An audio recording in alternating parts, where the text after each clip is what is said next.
Nasib Jennifer Dunn setelah dinikahi Faisal Haris ayah Syafa Haris kini jadi sorotan.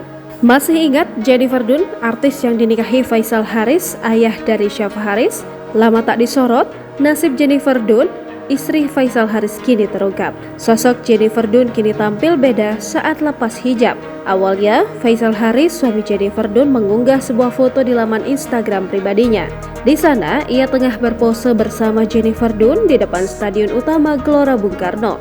Keduanya nampaknya baru saja berolahraga bersama. Terlihat Faisal dan Jennifer sama-sama mengenakan pakaian olahraga. Alih-alih tampil syar'i seperti biasanya, Jennifer Dunn justru memakai busana olahraga tanpa hijab. Ia hanya mengenakan topi berwarna putih untuk menutupi rambutnya. Tidak banyak komentar yang muncul dalam unggahan tersebut karena Faisal Haris membatasi kolom komentarnya. Hanya saja, komentar yang muncul hanyalah memuji keromantisan keduanya. Seperti diketahui, Jennifer Dunn sempat bikin geger dengan segala permasalahan dalam hidupnya, mulai dari kasus hukum yang menjeratnya, hingga kasus asmaranya dengan Faisal Haris yang menghebohkan publik. Ya, Jennifer Dunn sempat mendekam di penjara lantaran pernah terjerat kasus narkoba. Jennifer Dunn juga sempat disorot setelah memutuskan menutupi auratnya pada 2021 silam.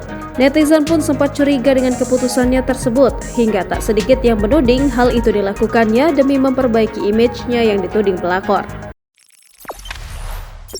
Jangan lupa subscribe, share, komen, dan like ya!